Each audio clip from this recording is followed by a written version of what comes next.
Good morning. स्वागत है आपका 8 क्लास सामाजिक विज्ञान पाठ्य पुस्तक हमारे अतीत भाग 1 पाठ 10 स्वतंत्रता के बाद।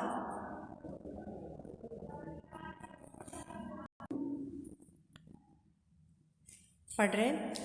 आज अपने टॉपिक चल रहा है राज्यों का गठन कैसे किया जाए। गठन यानी राज्यों का संगठन कैसे बनाया जाए। जब देश आज़ाद हुआ तो देश के सामने बहुत सारी समस्याएं थी। तो आज हम पढ़ रहे हैं बेटा कि हमारे जो राज्य हैं वर्तमान में अपन देखते हैं 28 राज्य हैं। तो इन राज्यों का गठन कैसे किया गया। 1920 के दशक में स्वतंत्रता संघर्ष की मुख्य पार्टी भारतीय राष्ट्रीय कांग्रेस ने आश्वासन दिया, आश्वासन यानी बेटा भरोसा, आश्वासन दिया था कि जैसे ही देश आज़ाद हो जाएगा प्रत्येक बड़े भाषाई समूह का अपना अलग प्रांत होगा।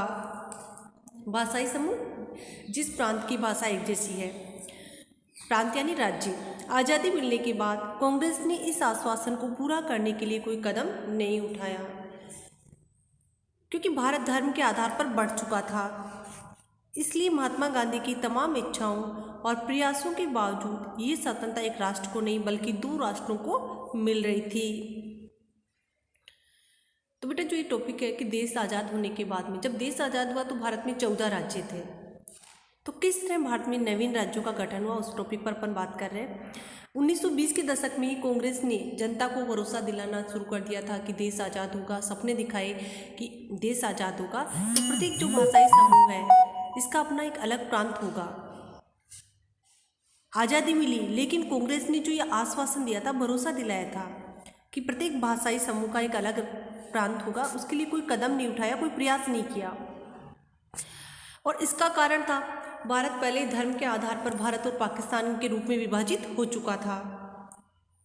महात्मा गांधी कभी नहीं चाहते थे कि देश का विभाजन हो। महात्मा गांधी की अनिच्छा के बावजूद भारत का विभाजन हुआ और ये आज़ादी 2 राष्ट्रों को मिल रही थी। देश विभाजन के फलस्वरूप हिंदुओं और मुसलमानों के बीच हुए भीषण दंगों में 10 लाख से ज़्यादा लोग मारे गए थे। ऐसे में चिंता स्वाभाविक थी कि क्या हमारा देश भाषा के आधार पर इस तरह के और बंटवारे झेल सकता था।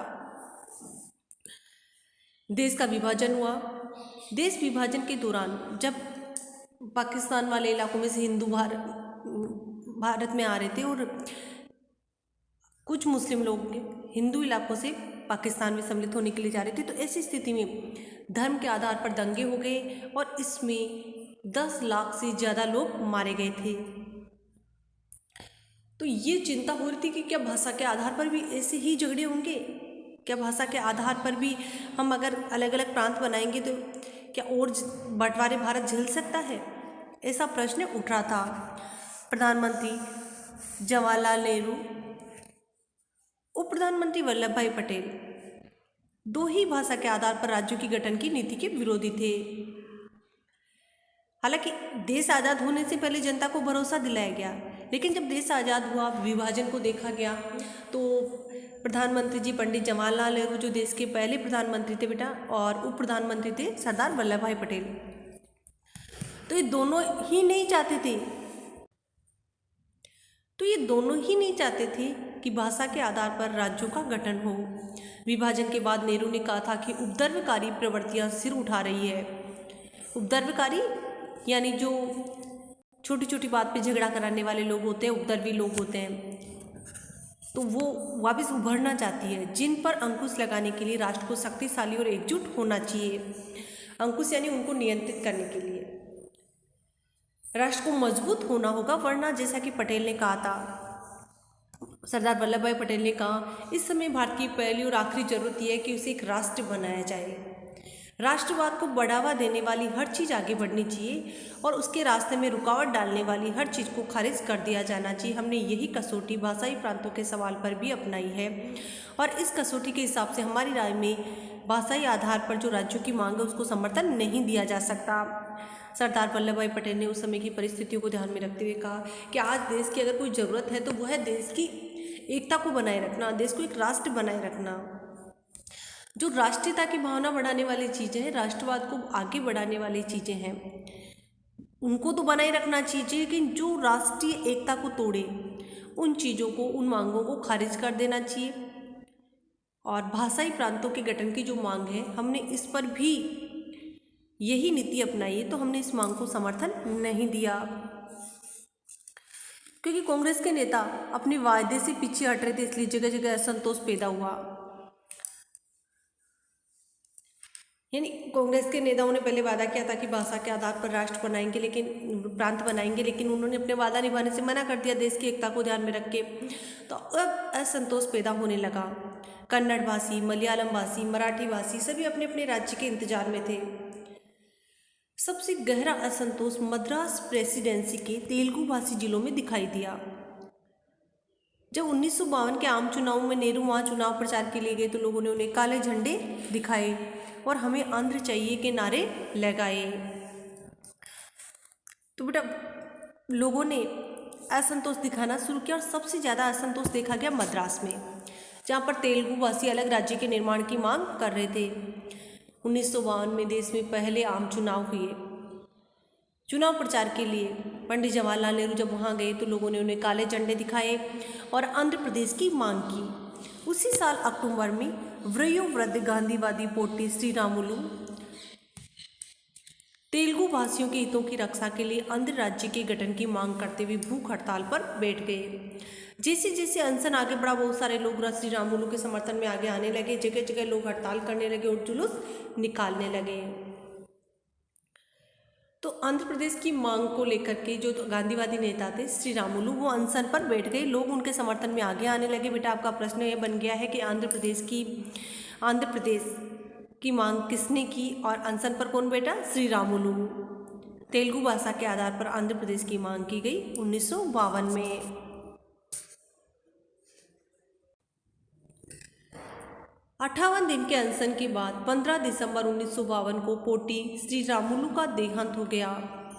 अनशन पर बैठे हुए थे श्रीरामुलु और उनका अनशन पर ही देहांत हुआ। जैसा कि एक अखबार ने लिखा कि रामुलु के देहांत की खबर ने पूरे आंध्र को अस्त व्यस्त कर डाला। विरोध इतना व्यापक और गहरा था कि केंद्र सरकार को आखिर ये मांग माननी पड़ी और 1 अक्टूबर 1953 को आंध्र के रूप में एक नए राज्य का गठन हुआ, जो बाद में आंध्र प्रदेश बना।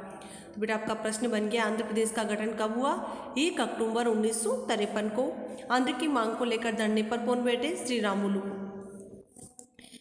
आंध्र की स्थापना के बाद अन्य भाषाई समुदाय भी अपने अलग अलग राज्यों की मांग करने लगे। फलस्वरूप एक राज्य पुनर्गठन आयोग का गठन किया गया। एक आयोग बनाया गया जो राज्यों का पुनर्गठन करेगा, जिसने 1956 में अपनी रिपोर्ट सरकार को सौंप दी। आयोग ने सुझाव दिया कि असमिया, बंगला, उड़िया, तमिल, मलयालम, कन्नड़ और तेलुगु भाषियों के लिए अलग अलग प्रांतों का गठन करने के उद्देश्य से जिलों और प्रांतों की सीमा को पुनः तय किया जाए। उत्तर भारत के विशाल हिंदी भाषी क्षेत्र को बांटकर कई राज्य बना दिए गए। कुछ समय बाद 1960 में बम्बई प्रांत को मराठी और गुजराती भाषी 2 अलग राज्यों में बांट दिया गया। 1966 में पंजाब का विभाजन हुआ और हरियाणा को अलग राज्य के रूप में मान्यता दी गई। पंजाब में पंजाबी भाषियों, जिनमें ज़्यादातर सिख थे, और हरियाणा में हरियाणवी या हिंदी बोलने वालों की बहुतायत थी।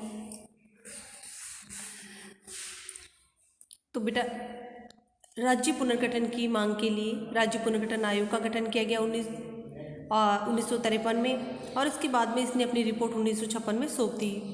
आयोग ने सुझाव दिया कि भाषा के आधार पर अलग अलग राज्यों का गठन किया जा सकता है। इसके लिए जिलों और प्रांतों की सीमा में परिवर्तन करना होगा। उत्तर भारत का जो संयुक्त प्रांत था उसको भी बांट करके कई राज्यों में बांट दिया गया। 1960 में बम्बई को बांट करके मराठी भाषा वालों के लिए महाराष्ट्र और गुजराती भाषा वालों के लिए गुजरात बनाया गया। 1966 में पंजाब का विभाजन हुआ और हरियाणा को अलग राज्य के रूप में मान्यता दी गई। पंजाब में पंजाबी भाषियों और हरियाणा में हरियाणवी या हिंदी बोलने वालों की बहुतायत थी। तो इससे भाषा के आधार पर राज्यों का पुनर्गठन किया गया। ये मानचित्र बेटा, इसमें भाषा के आधार पर राज्यों का पुनर्गठन बताया गया। देख रहे हैं अपन, पहले पंजाब राज्य था, ये वर्तमान में पूरे विस्तृत इलाके में। ये बम्बई प्रांत था, गुजरात वाला हिस्सा, ये मद्रास था पूरा, जिसमें वर्तमान में अपन तेलंगाना देखते हैं, तमिलनाडु देखते हैं, आंध्र प्रदेश देखते हैं। तो ये जब भारत आज़ाद हुआ उस समय का ये मानचित्र इसमें दिखाया गया है।